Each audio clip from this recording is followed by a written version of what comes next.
예, 우리 1월 1일 이렇게 저녁길에 오신 우리 성도님들을 주님의 이름으로 환영하고 우리 축복합니다.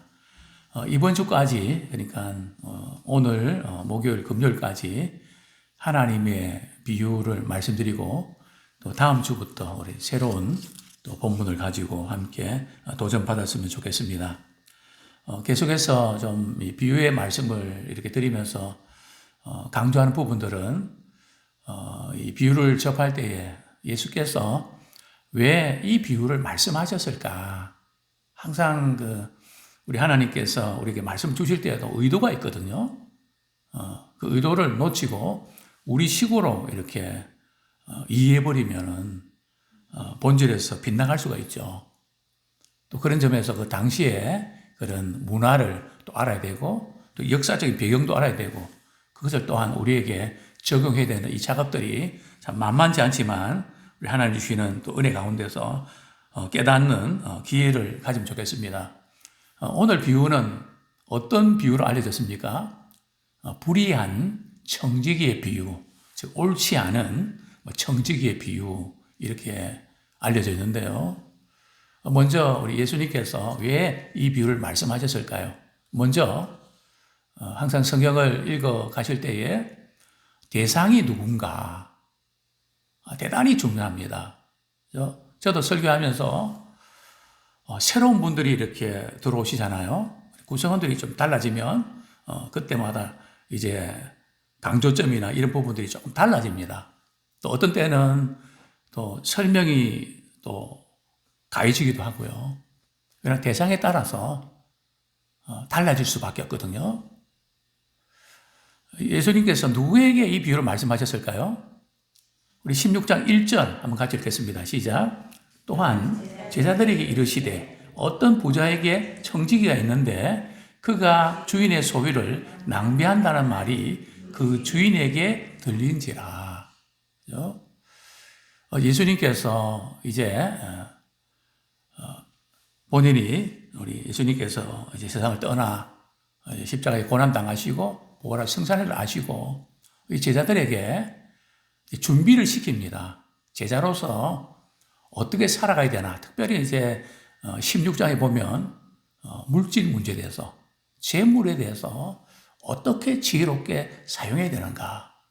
특별히 우리가 제자가 되기 위해서는 재물 관리를 우리가 지혜롭게 해야 됩니다. 자, 그런데 오늘 이 비유가 제자들에게만 주신 메시지일까요? 물론 제자들에게 말씀해 주셨지만 제자들만 있었을까요? 다른 무리도 섞여 있는데 그들이 누굴까요? 우리 14절 말씀 16장 14절 같이 읽겠습니다. 시작.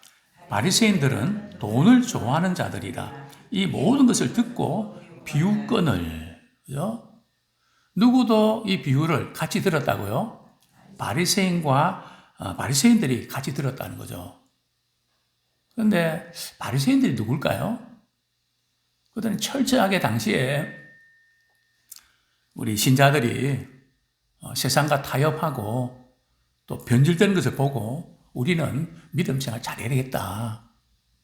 그래서 좀 세상 사람들은 다르게 좀 분리되는 그래서 바리새거든요. 분리되는 삶을 살아야 된다. 금식도 하고요. 구제도 하고요. 그런데 이제 문제는 구약에 보면 이 물질적인 축복이 복의 한 부분임에 틀림없거든요. 제가 이렇게 한국 교회를 바라보면서 벌써 한 20년 정도 15년에서 20년 좀 돼가네요. 한국 교회가 앞으로 이 재물 문제 때문에 큰 위기에 봉착하게 될 것이다. 이 돈에 대해서 다른 것은 잘 이렇게 하는 편인데 돈 문제에 있어서는 성경적이지가 않고 다분히 유교적이고 세상적인 제가 이제 주일학교부터 쭉 중고등부 쭉 이렇게 또 전도사 시절 쭉 이렇게 보면서 궁금한 게 있었습니다. 다른 것은 다 이제 신앙안에서 뭔가 가는데 돈 문제가 딱 나오면 이게 별개처럼 느껴지는, 그래서 이 부분을 제가 풀어보기 위해서 한번 정리해보고 싶었습니다. 그래서 제가 박사학위 논문으로 말이죠. 기독교인의 재물관. 그래서 창세기부터 요한계시록까지 어떻게 이 재물관에 대한 어떤 변화가 있었나. 그죠? 그리고 교회사적으로 고대부터 시작해서 쭉 말이죠. 종교개혁, 그리고 근대, 현대, 또 그리고 우리 한국 사람들은 구약과 신약에 있어서 물질관이 좀 다르거든요. 물론 일맥상통하지만은 강조점이 좀 다릅니다. 구약의 복에 대한 것에 관심이 많았는가, 아니면 신약의 복에 대한 개념이 우리가 많은가, 이렇게 볼 때 제가 볼 때는 아무래도 구약적인 복에 그쪽으로 기울어져 있는 그런 느낌이 다분히 들었습니다. 그래서 이 부분을 이렇게 한번 검토해야 되겠다. 결국 내린 결론은 한국 교회는 구약의 어떤 물질적인 축복에 너무 이렇게 집중되어 있는, 물론 복 중에 물질적인 축복이 포함됩니다. 그건 이렇게 그 복이 아닌 건 아니거든요. 그러나 예수님 오셔서는 영적인 복, 물론 구약에도 하나님을 가까이 하는 게 복이잖아요. 하나님을 경외하는 것이 복이잖아요. 분명히 영적인 복의 그 부분들을 많이 강조하고 있는데, 특별히 신명기에 들어가도 복을 받고 나와도 복을 받고, 그죠? 여러 가지 복에 대한 부분들이 너무 한쪽으로 쏠려 있는 그것을 보게 되는데, 이 바리새인들도 말이죠. 당시의 분위기는 부유하면 하나님께서 복을 주셔서 부유해졌다. 그래서 좀 돈이 있고 부유해야 신앙이 좋은 것으로 인정을 받았거든요. 그러다 보니까 이 바리새인들도 역시 뭘 좋아한다고요? 돈을 좋아하거늘. 참 이외란 말이죠. 그래서 예수님께서 이 불의한 청지기의 비유를 드시면서 신앙인들이 어떻게 물질적으로 살아야 될지, 어떻게 써야 될지를 교훈하고 계시죠. 뿐만 아니라 우리 제자들에게는 말이죠. 하나님께서 주신 재물을 잘 사용함으로써 심판날에 우리 인생을 결산해야 되거든요. 내가 너에게 준 시간, 물질, 건강, 은사, 그러니까 모든 것들 무엇을 위해서 살다가 왔냐. 이렇게 우리가 주님 앞에 결산보고를 우리 해야 되는, 그 일에 있어서 지혜롭게 잘 준비해야 된다. 그런 교훈을 주시기 위해서 예수님께서 이 비유를 말씀하셨습니다. 자, 두 번째로 왜 불의한 청지기인가? 우리가 잘 아는 대로 어떤 부유한 사람이 청지기에게 말이죠. 자기 재산 관리를 맡겼습니다. 당시에 이제 그 청지기를 둘 만한 정도면 상당한 부자입니다. 이제 보통 부자는 청지기를 둘 정도는 아니거든요.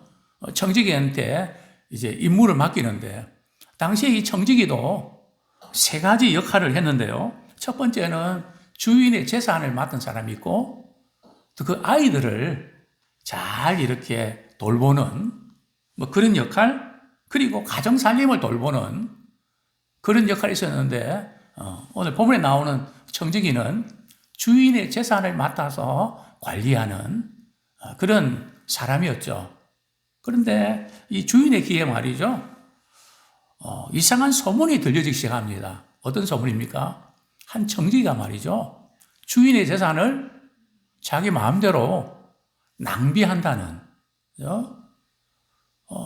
잘 관리하라고 맡겼는데 마치 자기 것처럼 쓰고 그렇게 주인에게 손해를 끼친다고 하는 그 소식이 들려졌습니다. 그래서 불렀죠. 이런 소식이 들리는데 아무래도 너는 내가 너를 해고하겠다. 그동안 해왔던 모든 것 결산 보고를 요구했죠. 자, 그러자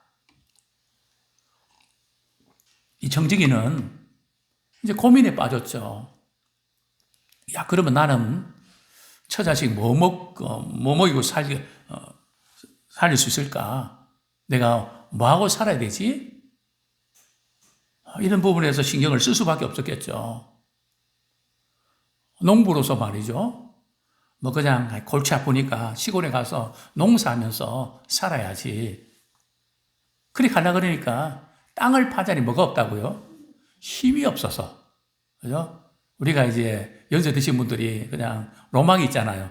전원주택을 짓고 농사하고, 근데 그것은 비현실적입니다. 그죠? 왜냐하면 힘이 있어야 농사를 하죠. 뿐만 아니라, 그러면 뭐 그냥 빌어먹지.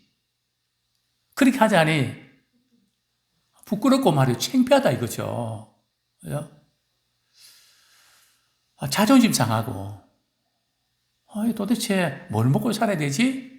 그런 고민하는 가운데 한 가지 묘안이 딱 떠올랐죠. 이러면 되겠네. 그래서 어떤 방법을 이렇게 모색해서 실천을 하게 되는데요. 자, 그러면 우리 4절부터 7절까지 한번 같이 읽겠습니다. 시작. 내가 할 일을 알았도다. 이렇게 하면 직분을 빼앗긴 후에 사람들이 나를 자기 집으로 영접하리라 하고 주인에게 빚진 자를 일일이 불러다가 먼저 온 자에게 이르되 내가 내 주인에게 얼마나 빚졌느냐 말하되 기름 100마리이다. 이르되 여기 내 정서를 가지고 빨리 앉아 50이나 쓰라 하고 또 다른 이에게 이르되 너는 얼마나 빚졌느냐 이르되 밀 100석이니이다. 이르되 여기 내 정서를 가지고 80이라 쓰라 하였는지라. 근데 여기 청지기를 보면 당시에 청지기는 말이죠. 노예 출신이 있고 자유인이 있었거든요. 근데 오늘 본문의 이 맥락을 보면 이 청지기는 노예가 아니고 자유인인 것 같습니다. 그래서 이 청지기가 말이죠. 살구리를 찾았는데 그 방법이 정당한가요? 지금 주인의 재산이잖아요. 그죠? 오늘 본문에 보면 이제 정세에다가 말이 얼마나 빌렸는가. 그죠? 이렇게 했는데, 먼저, 어떤 한 사람이 얼마나 빚졌냐. 주인에게 얼마나 빚졌냐. 그러니까, 기름 100마리다 이거죠. 기름 100말 정도면 41리터고요. 그 가격으로 따지면 1000데나리온 되니까, 그죠? 한 데나리 하루 품삯이잖아요. 그럼 3년쯤 되겠네요. 그죠? 3년치 그런 금액이면은 꽤 큰 금액 아닙니까? 얼마 쓰라고요? 50을 쓰라. 주인의 소유인데 자기 마음대로 말이죠. 줄여줄 수 있습니까? 근데 당시에 그런 빌려줄 때에 이런 관행이 있었습니다. 예를 들어서 주인에게 이제 이렇게 빌린 것이 한 50이라 그러면 청지기가 말이죠. 자기도 중간에 좀 남겨야 되잖아요. 그죠?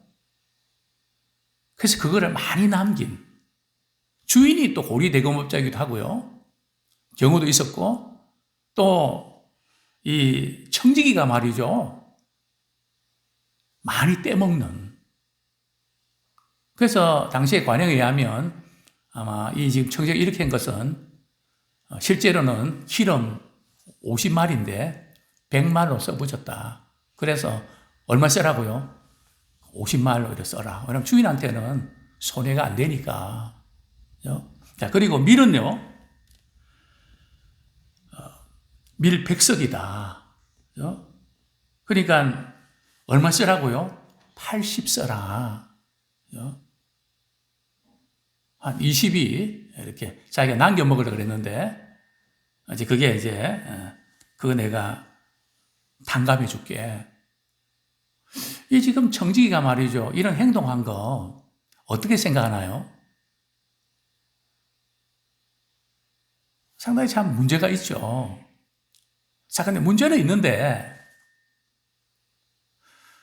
오늘 주인이 뭐라 그럽니까? 이런 행동을 보고 아주 야단칠만 한데 말이죠. 어떻게 끝까지 너가 그렇게 할 수 있니? 8절 한번 같이 읽겠습니다. 시작. 주인이 이 옳지 않은 청지기가 일을 지혜 있게 하였으므로 칭찬하였으니 이 세대 아들들이 자기 시대에 있어서는 빛의 아들들보다 더 지혜로움이니라. 세 번째로 좀 다루고 싶은 것은 왜 주인이 불의한 청지기를 칭찬하는가? 어떤 점에서 칭찬을 할까요? 자, 이런 지금 이 청지기의 이 행동이 주인의 입장에서 볼 때는 어떨까요? 주인의 입장에서 볼 때도 지금 이 빚을 진 사람이 말이죠. 깎아주는 걸 누가 깎아준다고 생각했을까요? 청지기일까요? 주인일까요? 주인의 것이니까. 주인의 이름을 말이죠. 야, 너네 주인 정말 대단하다. 내가 이렇게 힘들고 어려운 줄 알고 깎아주다니. 그죠? 주인에 대해서 아주 호감을 갖도록 만들어주는 거죠. 뿐만 아니라 청지기는요, 그런 중간에 그런 역할을 감당하니까 되게 고마울 거 아닙니까? 우리 식사를 함께 합시다. 앞으로 내가 뭐 이렇게 할 때 한번 같이 일하면 좋겠습니다. 그런 호감도 갖고 관계가 성립되지 않겠습니까? 물질을 가지고 말이죠. 아주 지혜롭게 사용하는 것. 그것을 칭찬한다는 거죠. 자, 그러면서 아주 충격적인 말씀하시죠. 이 세대 아들들은 누굴 가르칠까요? 세상 사람들이죠. 불신자를 가르치죠. 빛의 아들들보다 더 지혜로움이라. 어떤 점에서요? 물질 사용에 있어서, 서비스에 있어서, 그죠? 훨씬 더 지혜롭다. 그죠? 저는 요즘 이렇게 우리 장사하는 분들 또 이렇게 커피숍이든지 식당이든지 그거 보면 참 이렇게 서빙이나 모든 것 부분들을 뭐 다 그렇진 않은데요. 굉장히 이렇게 잘한다. 특히 젊은이들이 참 잘하는 것 같아요. 젊은이들이 지금 창업을 하고 이렇게 보면 좀 센스가 있고 말이죠. 아주 고객이 뭔가 좀 실수하고 뭐 조금 뭐 해도 참 그 부분을 참 지혜롭게 잘한다. 저는 그런 게 잘 보이거든요. 야, 대단하다. 어디 뭐 신의 주순대에 가도 다 그 행동을 다 봅니다. 아, 이분들은 탁월하구나. 그래 간혹 한 번씩 사장님한테 이런 부분에서 그분 정말 잘하십니다. 정말 귀한 분을 모셨네요. 그러면 제게 복이죠. 그죠? 정말 이 세대의 아들들이 어쩌면 우리들보다 훨씬 더 서비스나 섬김이나 이런 부분이 탁월한. 왜 그렇습니까? 매상 올리고 실적 올리고, 그죠? 그래야 모든 것이 좋아지니까. 돈을 사용하는 문제에 있어서도 정말 센스 있게 이렇게 사용한다. 그죠? 더 지혜롭다. 이 칭찬을 해주셨죠. 그러면서 이제 구체적으로 이제 이렇게 어떻게 될지 몇 가지로 이렇게 교훈을 하고 있습니다. 9절 말씀 같이 읽겠습니다. 시작. 내가 너에게 말하노니 불의의 재물로 친구를 사귀라. 그리하면 그 재물이 없어질 때에 그들이 너희를 영주할 처소로 영접하리라. 자, 여기에서 불의의 재물로 친구를 사귀라. 이게 불의의 재물이라는 게 뭘까요? 이 부자가 재산을 이렇게 확보하고 많은 소유를 이렇게 얻게 된 과정이 불의했다는 뜻일까요? 그런 의미는 아니고요. 뭐 재물 자체가 뭐 불의한 거 아니죠. 뭐가 불의한 걸까요? 이 불의 재물이라는 것은 재물 그 자체가 불의하다는 것이 아니고 재물은 하나님께서 우리에게 맡겨주신 것이거든요. 잘 사용하라고. 근데 그것을 마치 내 것인 양, 내 기분, 내 마음대로, 내 유익만을 위해서 사용하게 되면 그것이 불의의 재물이 된다는 거죠. 그래서 어떻게 이 재물을 사용하는가. 그래서 재물을 복음을 위해서, 주님의 나라를 위해서, 다른 사람의 유익을 끼치기 위해서, 사랑으로 섬기기 위해서 그 물질을 사용해서 친구를 만들라는 거죠. 사람을 얻으라는 거죠. 한 영혼을 구원하는 일에 사용하라는 것이죠. 그러면 재물은 있다가도 없어지잖아요. 저는 이전에 우리 연세 드신 우리 권사님들이 참 부자였던 것 같습니다. 뭐 뒤늦게 제가 알게 됐죠. 아, 그 정도 부자인가. 근데 사업을 하다가 이렇게 부도가 나고 그 호암동에 있는 집을 팔게 되고 마음이 너무 허전할 것 같아서 권사님과 함께 이사할 때에 이렇게 그 집에 가서 위로의 메시지도 전하고 그럴 때 그 권사님이 그렇게 말씀하셨습니다. 목사님, 이럴 줄 알았더라면 더 주님 기뻐하신 일에 더 많이 썼어야 되는데 얼마나 후회하고 안타까워하는지. 목사님, 제가 바보라서 참 그거 몰랐네요. 참 내가 미련했네요. 그럴 줄 알았더라면 제가 이렇게 했을 텐데. 참 그 표정과 안타까워하시는 모습들이 여전히 생생합니다. 그렇습니다. 장래를 위해서 말이죠. 현재 채무를 사용할 줄 아는 사람. 장래에 좋은 터를 쌓는 사람이 누굴까요? 우리 디모데 후서인가요? 우리 잘 아는 본문이지만 한번 같이 읽겠습니다. 디모데 전서, 디모데 전서 6장 18절, 19절.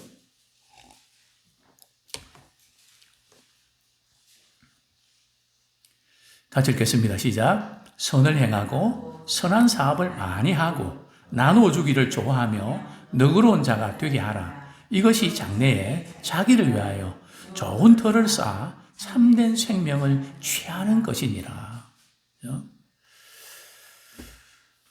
참 현재 주님 주시는 그 물질을 가지고 정말 나누고 섬기고 또 베풀고 또 주의 복음을 위해서 귀하게 쓰임받는 그런 재물을 지혜롭게 사용하는 그런 우리가 되기를 소원합니다.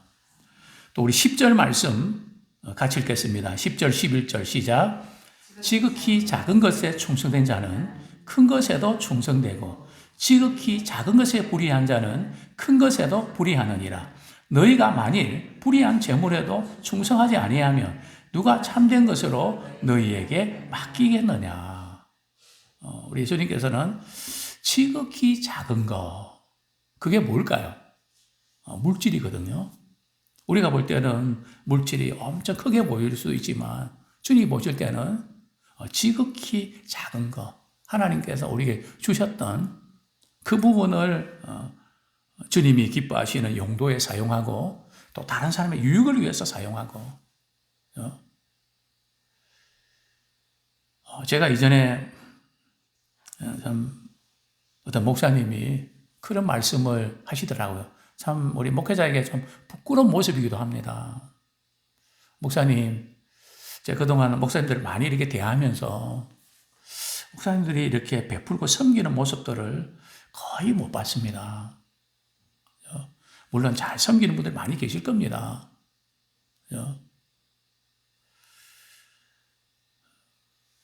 그 이야기를 듣는 순간 참 마음에 좀 안타까움을 갖게 되는데요.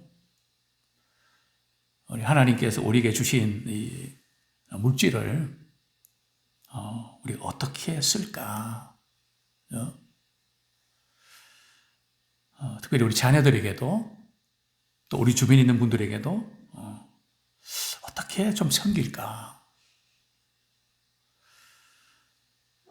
섬김을 받을 줄도 알아야 되고 베풀 줄도 알아야 되거든요. 두 가지가 다 있어야 됩니다. 자칫 잘못하면 우리는 은혜 받고 늘 그냥 받는 데 익숙해서 베풀 줄 모르는, 섬길 줄 모르는 그런 자가 되기가 쉽거든요. 너무 어렵게 이렇게 살아가다가 또 물질이 생기면 물질의 유혹 앞에 넘어집니다. 그래서 우리 자녀들한테 너무 위축되고 너무 그런 건 안 좋습니다. 당당하게 섬기고 베풀고 그런 가운데 그 물질을 다스리는 자가 돼야 되지 물질에 지배받는 그런 도구가 되면 안 되죠. 자, 어쨌든 작은 것에 충성된 자는 큰 것에도 충성되고 이 물질을 호안 깔로스라는 사람이 세 가지다 그랬습니다. 물질은 현재 재물이 있고 그리고 미래의 재물이 있고 그리고 영원한 재물이 있다. 여기에서 이제 지극히 작은 것은 현재 우리가 갖고 있는 물질 그리고 큰 것은 영원한 재물이다. 주님께서 영원히 기억하시고 또 보상해 주시는 큰 것이 바로 그런 의미다. 참 이렇게 공감이 가는 그런 부분입니다. 작은 것에 우리 충성하고 또 지극히 큰 것에도 우리가 이렇게 하나님 인정받는 그런 우리가 되기를 소원합니다. 다른 사람 유익을 위해서 쓰임 받을 때에 또 주의 복음 위해서 우리 쓰임 받을 때에 그것은 영원한 그런 재물이 되는 것이죠. 13절 읽고 말씀 맺겠습니다. 시작. 집 하인이 두 주인을 섬길 수 없나니 혹 이를 미워하고 저를 사랑하거나 혹 이를 중히 여기고 저를 경히 여길 것임이니라. 너희는 하나님과 재물을 겸하여 섬길 수 없느니라. 왜 예수님께서 집 하인이 두 주인을 섬길 수 없다고 하셨을까? 여기 두 주인은 누굽니까? 하나님과 재물이잖아요. 근데 대부분의 그리스도인들이 두 주인을 나는 섬길 수 있다고 생각합니다. 내 믿음 정도면 하나님도 섬기고 물질 부분에서 유혹받지 않고 그렇게 할 수 있다. 그러나 주님은 그것이 할 수 있다가 아니라 불가능하다고 말씀하시거든요. 만약에 두 주인을 섬길 수 있다고 말한 사람들은 하나님을 경히 여기고 물질을 중하게 여기는 그쪽으로 갈 수밖에 없다는 거죠. 그게 불가능하다는 겁니다. 저는 정말 이렇게 수학을 좋아하고 수학은 100점 맞아야 제가 적성이 풀리는 만큼 누구한테도 지기 싫어하는 그런 이상한 그런 버릇이 있었습니다. 그래서 저희 아버님이 사업에 실패하고 나서 제가 마음에 결심했던 부분들은 숫자에 대해서 잊어버리려고 하는 뭐 영어 단어 이런 것들은 기억을 잘하지만 숫자는 고의적으로 잊어버리려고 하는 그래서 제가 참 미안할 때가 있습니다. 숫자에 관한 부분들 실수를 많이 합니다. 목사님 사랑이 없어서 그렇다고 사실 그런 건 아닌데 의도적으로 저는 이 숫자에 대해서 말이죠. 심지어 어느 정도 가면 제가 사례를 받아도 말이죠. 10년이 넘도록 제가 사례를 얼마 받는가 잘 모를 정도로 얼마 받으세요? 잘 모르겠는데요. 기억하고 싶지가 않으니까. 물론 그것이 옳다는 거 아닙니다. 적어도 저는 돈에 대한 걱정 때문에 마음이 찔려서 그것 때문에 신경 써서 믿음이 떨어지고 말씀 전하는데 그것이 바뀔까봐. 그죠? 거기에서 나름대로 제가 몸부림치는 그런 제 나름대로의 어떤 시도죠. 아무쪼록 우리 주님께서 이 불의한 청지기 비유를 통해서 우리 주시는 이 교훈, 주님 주신 이 물질을 지혜롭게 잘 사용해서 하나님의 영광을 위해서, 영혼 살리는 일을 위해서, 사람들에게 유익을 끼치는 일을 위해서 참 감동과 사랑으로 그에게 참 힘을 실어주는 그 일을 위해서 아름답게 사용되지는 우리 모두가 되기를 소원합니다. 불의한 재물로 친구를 사귀며 영원한 처소로, 그죠? 거주하게 된다고 하는, 그죠? 우리 물질로 생명 살리는 일에 쓰임 받았으면 참 좋겠습니다.